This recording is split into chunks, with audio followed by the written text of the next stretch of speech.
Hello,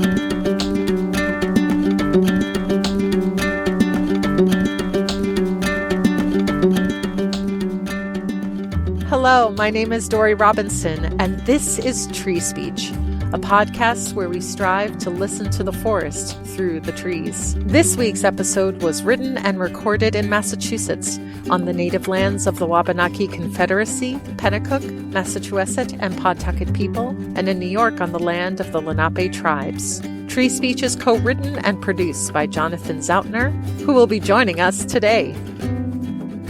This is the final episode of our season, and we will begin with a discussion of Tu B'Shvat, the Jewish New Year of the trees, which began last Sunday evening at sunset. We thought this would be the perfect way to commemorate the close of our fourth season, and we will also discuss our thoughts on the guests and topics that we've covered since we began this current season last September. It was absolutely delightful for me to be interviewed by our producer, Jonathan, for this episode and to discuss with him Tu B'Shvat and this season of trees. Let's listen.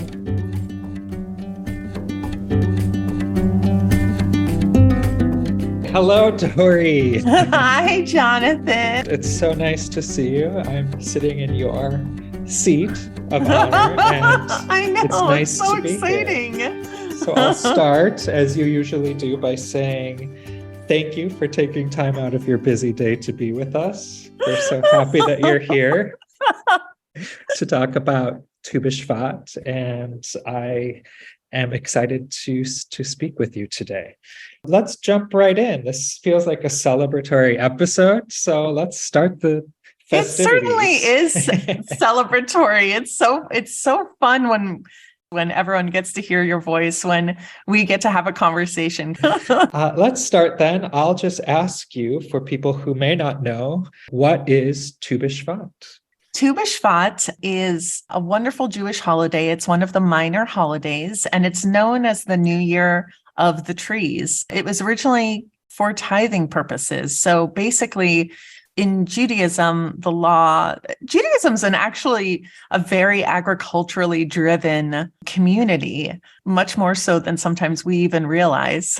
So the agricultural laws say that you don't pick the fruit off the tree for the first 3 years of the tree's life. And in the fourth year, you bring a tithe or bring a bit to at the temple to feed the priests, but also the poor and such. And so the idea was, how could you tell if it was the first 3 years or the fourth year? How could you tell, who's keeping track of every single tree and when you planted it and what counts as the birthday? And so they came up with this idea of having the New Year of the trees, of having Tu B'Shvat be the day that all the trees that had been planted that year, that becomes their birthday.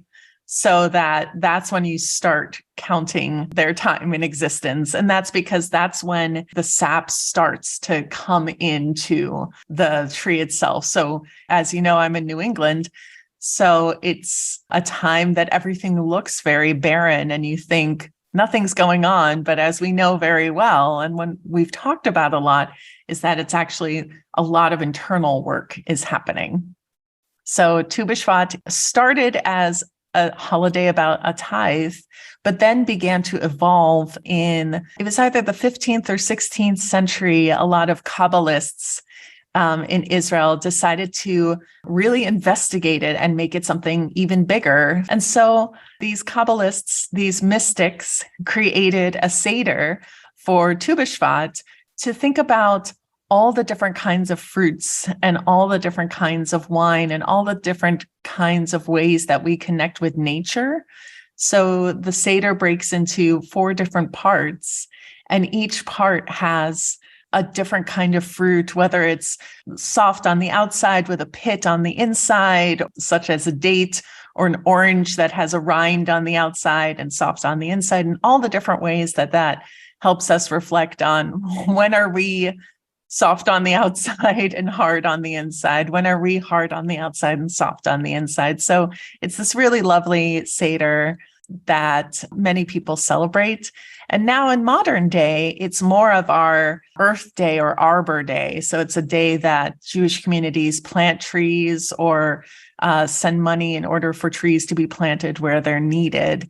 So it's just about our continued connection to nature and the environment. It's beautiful. It's very cold in New York City today. So I love the idea that even though we're all bundled up, not looking at one another, scurrying around the streets, that the sap is slowly coming into the trees and that they are coming alive, celebrating this rebirth, this new year. I've never attended a Seder. So could you tell us what that is referring to, what that looks like, and then maybe go into, you had talked about the fruit, the hard and the softness, and I'm not sure also exactly what that means as it applies to us. So I'd love to hear more about how this Tu B'Shvat is celebrated. Yeah, it's true. It is really cold here. And I remember as a child when we were celebrating Tu B'Shvat and like synagogue and whatnot, and there were all these photos of Israel and date trees and pomegranates and all these warm things. And we're in February and we're bundled up. And so it was always a very, very funny moment to eat fruits and nuts and things that aren't really accessible usually in February. So the Seder was created in the 16th century by Kabbalists and mystics, and they really focused on imagery and symbolism meant to mark the 4 seasons. And in Kabbalistic or mystical theory, everything's always broken into spheres. There's a lot of alignment with concepts of chakras and these kind of things. They really go very deep and mystical. Great. Yeah. Oh, it's beautiful. The Seder is referring to, it's a meal, is that right? Or yep. So it's at a dinner table at sunset, which is determined. Usually the rabbis would say when you see 3 stars in the sky, that's when it's officially sunset, because how else can you tell? You know, I love that. Yes. In the pre-Google world, how else are you to know? So you see the 3 stars and then what happens?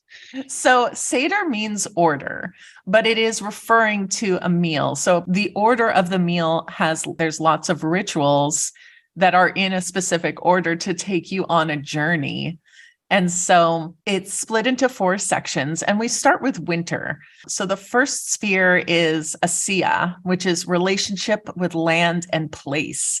And so it's really concrete and physical. So you start with white wine for this because it's the most barren. The focus is really protection, about shields and defenses. And we think about what it would take to remove the outer shell. So fruits or nuts that might be related might be almonds, bananas, coconuts, papayas, things where you have to peel something or break something open in order to consume it. Asiya means actualization. Fruits and nuts that have a hard outside and a fleshy inside. And they're supposed to sort of remind us of the ways that we sort of hole ourselves up. And winter makes us all feel a bit dormant and all feel a bit cold. And so how do we connect with what's hidden inside us and start with that? So the actualization is removing the outer covering or the hard shell to get to the authentic inside. Authentic, exactly. And so the next is Yetzira, which means formation. And that's about relationship with community. So again, that first one is like relationship with land and place and being, just sort of landing, if you can think of it that way. And then Yetzia, first of all, with the wine, you still have your white wine, but you add a little bit of red to it. And that's how you start bringing yourself to spring. So this is marked by eating fruits with pits at the center. And what's fun about this is that pits are often discarded. Like I always bring up dates. They're sort of the perfect thing to talk about. So they're soft on the outside, hard on the inside. The seeds on the inside, you throw them away, and that's what causes rebirth. And we eat these fruits to remind us that flowering trees were once barren, that there's a process. The mystics would say that this is a world of inwardness, of emotion, a sense of feeling, and that what we were protecting before in the previous sphere is part of what's like really, really important. It's the heart. So some of the things we would be looking at are apricots, avocados, cherries, olives, peaches, plums, But again, with that knowledge of there's soft and fleshy and what's inside is really so important, because it's that seed that creates regrowth and continuation. Beautiful.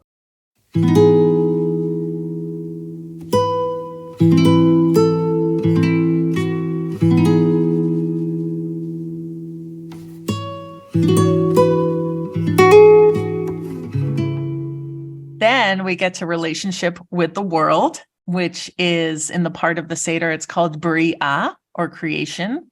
Actually, the first book of the Torah, of the 5 books of Moses, or what might be known by others as the Old Testament, is Genesis, is translated for us as is about creation, connects to creation. And it's about eating fruits that are entirely edible.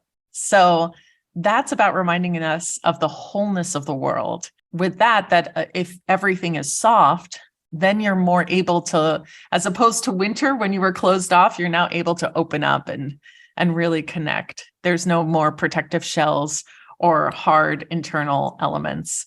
And so this could be blackberries, blueberries, figs, grapes, strawberries, things like that. And of course, we've added more red wine to the white wine so that we come to summer. We finish off with atzilut, which means nobility, but it's really about our relationship with spirituality. And there's no fruit involved with this. So this is really the mystics saying that this is a world of pure spirit. So you don't need any food at all. It's about our spirituality, our highest selves, when we're not necessarily thinking about our bodies, how we just sort of blend in with everything in the world and find balance that way. You pour all the rest of the red wine into your glass so that it's fall, it's completely red. But a Seder, so you would eat those things along the way, but you would also probably have poems from liturgy or the Bible, or Jewish thinkers who care about the environment, or non-Jewish thinkers who care about the environment, because it's most Seders are also very driven to talk about the environment and to talk about our connection with nature, and how being a caring, responsible human means being an active person who takes care of the land around us.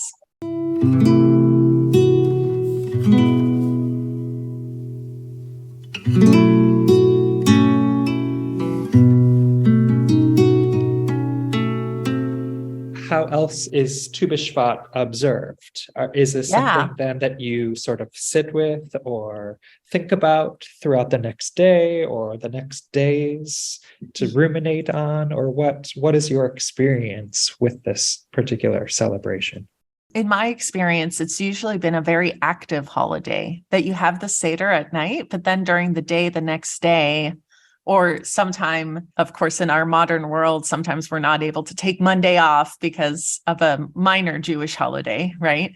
But sometime during that day or that week, there's planting trees, there's tidying up a community garden, there's trying to send money to other places that might need trees, there's bringing in speakers about the environment. So it's usually got this very active, let's go kind of element to it. I love that. It sounds wonderful. And it's so visually rich. It engages all of the senses. I would think as a child or as a young person that it would have quite an effect on a person. Is there a specific memory or a specific thing that sort of stands out in your mind about taking all of this in as a younger person? So I would say that I didn't really learn about or participate in Seders until I was a little bit older. The focus for me while growing up, I came through the Reform movement that is extremely social justice oriented. So we sort of, at the time, that's not the case anymore, much more integrated now. But at the time, the focus was planting trees, helping the environment, getting out into the garden. And of course, February or end of January in New England, that was sometimes hard to do. So there were often drives to buy a tree in Israel and have a tree planted in Israel, or dedicate a tree that would be planted at a different time. because of course the environment and that this big awareness of the environment that Israel's, when you can plant a tree in Israel versus when you can plant a tree in New England is so very different. But I do remember being a kid in Sunday school and decorating the classroom. I do remember trying fruits and nuts and things that I hadn't tried before as a little kid. I do remember distinctly how the teachers said, "Here, try carob. It's just like chocolate." And the betrayal that occurred. That's horrible. Because also poor carob, if you just said, "Here's a cool thing, eat it," then I could love it for what it is. But we definitely did sort of mini Seders, and there's a blessing for everything. That is always a fun day. But now the Seder has become, I think it was a little seen as a bit hippie while I was growing up, and now it's much more mainstream. So It's also nice to see how Judaism evolves and Jewish practice evolves within communities. And so it's lovely that now it's a very mainstream thing to do. So yes, that is a great segue to today. As you celebrate Tu B'Shvat, are there any specific things in your mind that you are thinking about or applying to this day or contemplating with the New Year of Trees? What does it mean to you in 2023?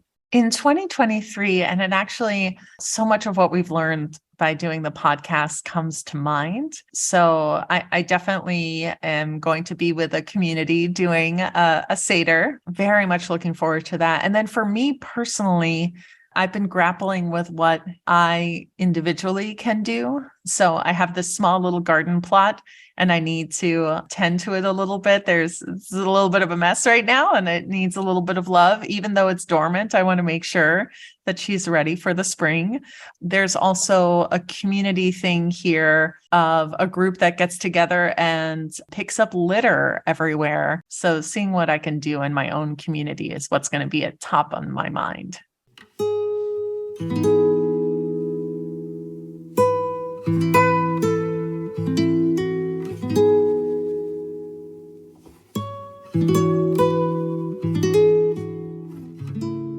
And I think I'm also so sad that this is our last episode of this season, but only a small break for now. But it just seems so relevant somehow to have this be our last episode, being the New Year of Trees, which represents this contemplation, but also this forward momentum, which is really wonderful. And I thought maybe we could take a minute while we're both here together to just sort of commemorate and discuss the season of tree speech that we just embarked on, which started with embracing autumn. And perhaps maybe you could speak a little bit about the seeds of the season. We never know exactly where the season will go when it starts, but there were some things I know that we had discussed that we really wanted to highlight and to lift up within the podcast and to sort of be our guide throughout the trajectory of the interviews and episodes.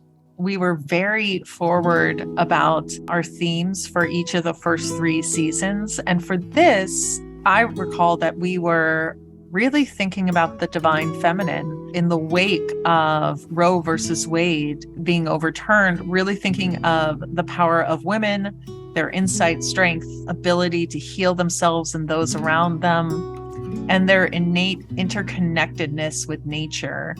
And so, though we never said the divine feminine out loud, we were really focused on finding women to elevate, to highlight, and the work that they're doing. So we started the season with the story of Demeter and Persephone, which is such an interesting story, especially when you start it in autumn and then look at it in winter at a time that is quote unquote barren. But again, over the course of the season, we've learned time and again that nature is busy, even when we can't see it. So we ended that episode with Heather Porter, who gave us this gorgeous meditation on sacred rot, the idea that what is falling, what we need to let go is actually doing work, that is good for the environment and good for ourselves when we let things go and go through the process of composting and making rich soil so that things can grow later. I just thought that was a really powerful perspective. Yeah, it was really illuminating just to see things from a different vantage point. And I love how that traces all the way to Bishvat at this point then. So we see Absolutely. this getting rid of the sacred rot, which again seems that those two things don't really go together, but fit perfectly. And then from there, sort of moving forward to the next Justices in Ecosystem with Kristen Patterson. Which I can say is very connected, because part of the letting go of what is not serving became a big theme, because Kristen Patterson was really focused on the interconnectedness of reproductive rights and climate solutions, and saying, here's what's not working. Let's let that go and move towards what could work. That episode also had Christina Eskridge, who took all of her background, interests, and abilities and talents and insight to form Alight Theater Companies, this marriage of health and healthcare and theater and community, which also she was stepping into working within that full time, making that taking the leap into her making that her main focus in life, which was about letting go of the things in her world in order to see these other passions. Yeah. And for both of them, with Elevate Theater and with Drawdown Lift, Kristen had made the statement that generosity is a mindset. And both of them seem to really live like that, which I really admire. Again, this is what we had sought after, is finding people who make their worlds better by taking whatever they have at their fingertips, their own talents, their own interests, their time, their experience, and creating this change through that. It doesn't require all of these things that are outside of ourselves, but we all have that capacity and that ability. We all have those seeds inside of us. Which leads us to what lies beneath and thinking about compost. And that's what Keziah was doing, was creating compost in the Merrimack Valley and saving us from the amount of methane gas that we could have experienced. And it's also delightful because it's connecting us with a part that we don't normally think of, especially in tree speech. We're looking at the tree itself, what we can see, and we're not thinking of the soil that the tree is in. So that was fascinating to think of, how do you even start? What lies beneath? And then sort of along that vein, the return of spooky trees, which is always one of our favorites, because it's so fun at that time of year to get into the lore and the myth of spooky trees. Oh my gosh, we love spooky trees. And then we wanted to replay the Liberty Tree episode, which also is very timely and important. Our country sort of going through these cycles once again, where it seems that we are in that same place that we were at the time of the Liberty Tree, and grappling with the same challenges and violence and needing to figure things out. And it's just always so interesting to see how within that story, the tree, the symbol of the tree, and then who tells that story is so important and crucial to understand. And I was happy that you were able also to voice your concerns within the world and within your experience in a way that we haven't really done within this podcast, and looking at the rise of violence and anti-Semitism within this country.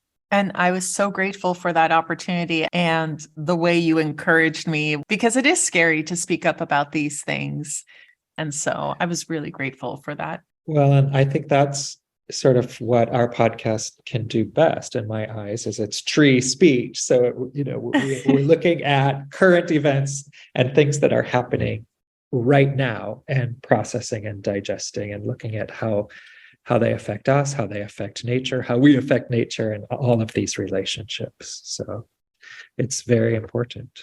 It's very important. And speaking of learning to use our voices, the next episode up was a conversation in a clearing, the immersive installation we created together, and the inspirations for that, and how much the concept of wintering played into that. Which again sort of continues. We have introduced these challenges and our take on it is to take our lead, take our example from nature and to go into these places to heal ourselves and to heal our communities and our families. And most of the time, I think that requires a little bit of soul searching or becoming quiet and listening for the answers instead of maybe being so reactive and so vocal. It takes some inner growth, I think, to get through these places where we find ourselves as people and as a country and as a world right now, which the trees, of course, teach us. The trees teach us. And it was an exciting opportunity because you and I both come from the theater world. And so far on the podcast, we found various ways to make the podcast theatrical, but this was the first time that we were able to collaborate and sort of approach more physical theatrical experience. Yeah, it was fun at the end of the day to figure out how to bring the podcast into a physical space. And we'll see what happens in the future as well. We'd love to see some other installations. So stay tuned. So. From there, it was really wonderful to welcome Nishama Karlbach to speak about her story and we hadn't done a show on family trees which is surprising. I know it seems to be the thing that everyone is taught at some point, this idea of a family tree. And I like that we questioned that structure and then also looked at what that and examined what that means. Why do we use that term? It's very and again, interesting. Going back to, is this the only system that works for us? And if not, how do we let that go? How do you where do you fit into the narrative? I mean, it was so interesting how much that episode resonated with our autumnal equinox episode and the story of how do you create your own dynamics in your own family story and maybe make something new? What sort of obligation do you have to those people, your family members, or those people who have come before you, as well as looking forward to setting the landscape for the type of world and experience that you want for those after to have as well? This was one episode that the only thing I wish I had thought to say was to ask our listeners if they have family tree stories they would like to share or reflections on the concept of family trees. Well, and if they do, feel free to contact us through our website, treespeechpodcast.com.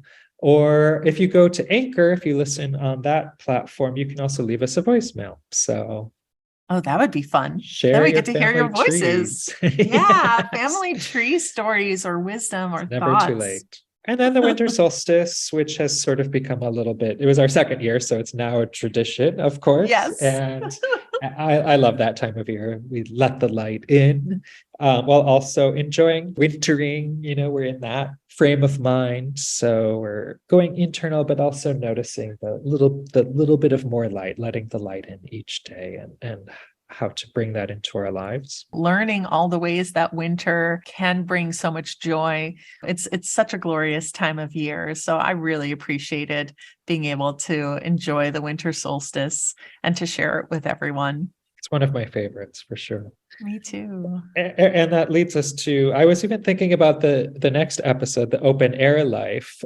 today, as it was so cold. And I thought, nope, there's no such thing as bad weather, only bad clothing. I had to think of that. Only bad preparation, bad clothing. So I got on my, the right socks, the right everything. And I was fine. It's very enjoyable.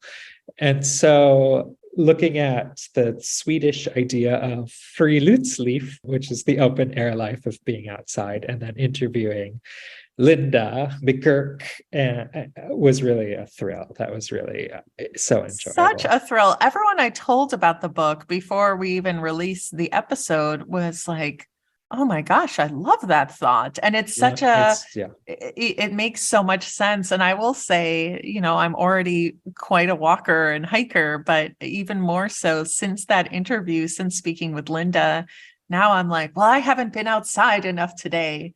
Let's make that happen. Yeah, she's very inspiring, and the book is beautiful. As you, I think, So had said, it's beautiful to touch. The illustrations, the recipes. Yes. I can't recommend it enough. It's really a wonderful resource. It's so delightful. I do think that there's so many people who are waiting for spring, and just to be able to go outside and enjoy and appreciate something in any weather is so important. It's so huge. I think so often we get into this idea that, yes, we're waiting for something or counting down the days or whatever. And I think it's important not to want time to pass by so quickly. Yes. I think it's important to enjoy wherever you are, whatever time of year, and to see all of the beauty, the light, the possibility within a cold day. Something that I also recognize that Linda really made sure she wasn't skipping over, which I appreciated, is acknowledging when it's not safe for people to go out, or communities where that might not be the case, clocking the privilege involved with feeling safe enough to walk anywhere at any time. And I thought that was really important. And that's the other side of that, right? Is to understand, if we are able to harness and explore the possibility that isn't the case for everyone. And so if you have it, to be able to work towards these outdoor spaces being safe and accessible, and for everyone to be able to wear warm clothes, and to understand that there is more than enough for everyone, and how can we make sure that things get to the people that don't have access to them, is also part of, I think, what all of our speakers do within their lives and their work, and also just a constant thing that needs to be addressed and to be looked at. Very much so. That leads us to our last episode, which was Trees, with Megan Buell, who started the Transgender Resource Education and Enrichment Services nonprofit in Indiana, and saw the need for something, again, this void of an area that needed to be addressed. And she jumped in, rolled up her sleeves, and made it happen. And is so inspiring. And also, I just loved when we sort of found this organization and saw the tree metaphor, and then again, see how trees are so interrelated in everything that we do as people. They're sort of in our DNA, no matter what. And to be able to interview her and to hear about the work that she does all over the United States, and then her plans to continue to do that work, and to use education to bring apart, or to bring into the world, peace and understanding and a better living condition for so many people, is really astounding. Again, is just another example of how we all have these stories and these things that can be shared and can be used to make the world a better place.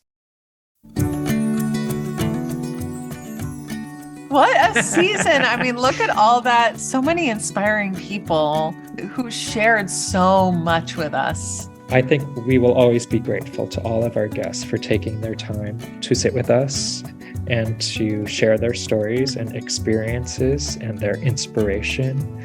I look forward to seeing where the podcast will go in further seasons. We'll take a little break and regroup, and then we'll start up again. In the meantime, though, the producer and me must tell everyone that we do have a Patreon page. With Patreon, you give little goodies to the wonderful people that contribute. Ours, I think our options are like $2 or $5 or $10 a month. So not a huge investment if you are capable. And 100% of that money, of course, goes to producing all of the things that have to go into bringing this podcast to life. We've posted a few things, but we will start having our treehouse hangout where we'll meet and talk about trees and things that are meaningful to us. So if anyone feels inclined at all, please, we'll have a link in our show notes, but join our Patreon page. We're really trying to build a community of tree-loving people Tree-loving who folks. Also see the connection of trees within all of things that are happening in our world right now. Well, it was a pleasure, Dori, interviewing you today. Thank you so much for joining us. And thank you for joining Tree Speech today. Thank you, Jonathan. I love hearing my line. We'll see you in the new season. Oh.